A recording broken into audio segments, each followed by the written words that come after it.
నమస్తే అండి అందరికీ. ఇలా తెలంగాణ రాష్ట్రంలో జరుగుతున్న ఎమ్మెల్యేలు, ఎంపీలు, ప్రభుత్వ విప్పులు, మంత్రులు అందరూ దండయాత్ర చేస్తారు కొండ ఫ్యామిలీ మీద.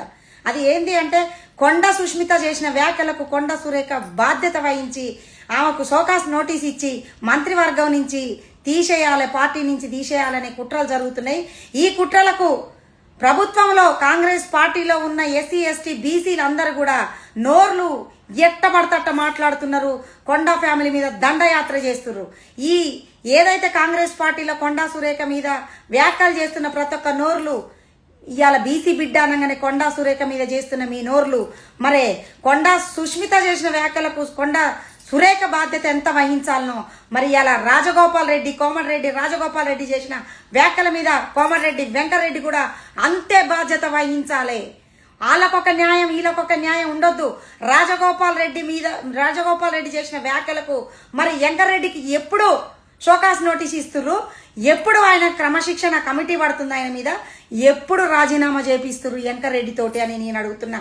ఇదే కొండా ఫ్యామిలీ మీద నోర్లు బారేసుకుంటున్న కాంగ్రెస్ ప్రభుత్వంలో ఉన్న ప్రతి ఒక్క నోర్లు ఏదైతే బీసీ, ఎస్సీ, ఎస్టీ వర్గాలు మన బీసీ బిడ్డ మీద కుట్ర జరుగుతుంటే దాన్ని అరికట్టేది పోయి, ఆమె తరపున నిలబడేది పోయి, ఇవాళ ప్రభుత్వం రేవంత్ రెడ్డి ప్రభుత్వానికి లాలూచిపడి మీ పదవుల కోసం, మీ సీట్ల కోసం ఇవాళ తోటి బిడ్డ మీద వేటు పడుతుంటే మీరు ప్రభుత్వానికి సహకరించి ఇవాళ బీసీ ఓట్లతోని గెలిచిన మీరు ఒక బీసీ బిడ్డకు అన్యాయం జరుగుతుంటే ఇక్కడ కోమటిరెడ్డి వెంకటరెడ్డి మీద ఫ్యామిలీ మీద మాట్లాడలేని చేతగాని నోర్లు ఇవాళ బీసీ బిడ్డ మీద ఒక వేటు పడుతుందనగానే గయ్యన లేస్తున్నారు సీఎంను అంటవాని.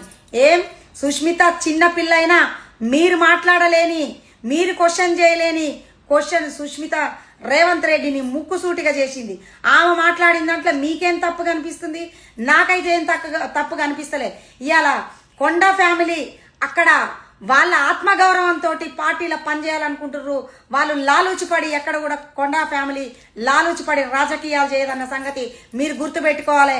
ఇవాళ ప్రభుత్వం తెచ్చే ఒత్తిడిని వాళ్ళు తట్టుకొని ఈ ప్రభుత్వం చేసే కుట్రలని వాళ్ళు తట్టుకోలేక ఇవాళ మాట్లాడుతున్నారు ధైర్యంగా. ఆ సుష్మిత చిన్న పిల్ల అయినా మాట్లాడినందుకు ఆమెను చూసి బుద్ధి తెచ్చుకోరి, మీకేమన్నా చిత్తశుద్ధి ఉంటే. అంతే తప్ప సుష్మిత వ్యాఖ్యలకు కొండా సురేఖకు షోకాల్స్ ఇచ్చి ఆమెని రాజీనామా చేయనటం మీకు ఏమాత్రం బుద్ధి బుర్ర ఉన్నా ఆమెను అనటం కరెక్ట్ కాదు.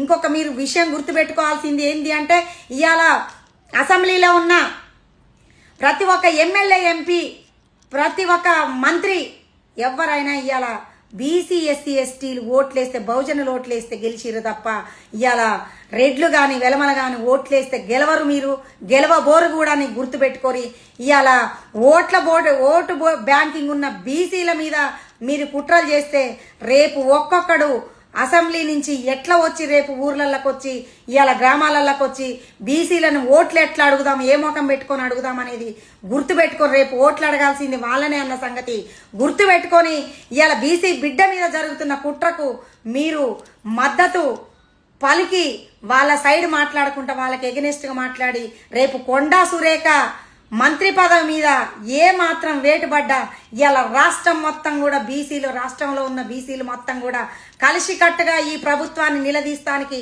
ఏ మాత్రం వెనకాడో, ఈ ప్రభుత్వానికి లాలూచిపడి ప్రభుత్వాన్ని వెనకేసుకొచ్చే మన బీసీ వర్గాలలో ఉన్న వాళ్ళని కూడా రేపు మీరు అడిగేది బీసీలనే ఓట్లన్న సంగతి మీరు గుర్తుపెట్టుకోవాలి బిడ్డలారా.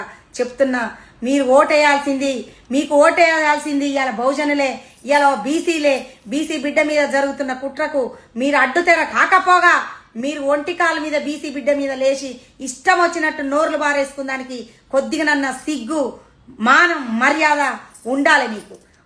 మీరు మాట్లాడే వ్యాఖ్యలు, మీరు చేసే క్వశ్చన్, మీరు చెయ్యలేని క్వశ్చన్ ఇవాళ సుష్మిత చేసేదానికి అప్రిషియేట్ చేసేది పోయి ఇవాళ వాళ్ళ ఫ్యామిలీ మీద కొసకాల మీద ఒంటికాల మీద లేస్తుర్రు. మీరు మాత్రం రేపు ఏ మాత్రం బీసీలని ఆమె మీద ఏ మాత్రం కొండ సురేఖ ఆమె మంత్రి పదవి మీద ఏ మాత్రం వేటుపడ్డా దానికి బాధ్యత, దానికి భారీ మూల్యం రేపటి రోజున మీరు చెల్లించుకోవాల్సి వస్తుంది. ఇప్పుడు ఏదైతే కొండా సురేఖ అని రాజీనామా చేయాలని బీసీ ఎస్టీ వర్గాలు ఉన్న ఎమ్మెల్యేలు డిమాండ్ చేస్తుర్రో ఇదే మీరు రేపు తెలంగాణలో వచ్చి అదే బీసీ వర్గాలని ఓట్లు అడుక్కోవాల్సిన పరిస్థితి ఉంది. మీరు అది గుర్తుపెట్టుకొని మాట్లాడాల్సిందిగా నేను ఖచ్చితంగా చెప్తున్నా. ఇది మర్చిపోయి ఇంకా మీరు మాట్లాడితే రేపు మీకు పుట్టగతులు లేకుండా పోతాయని మాత్రం నేను తెలియజేస్తున్నా.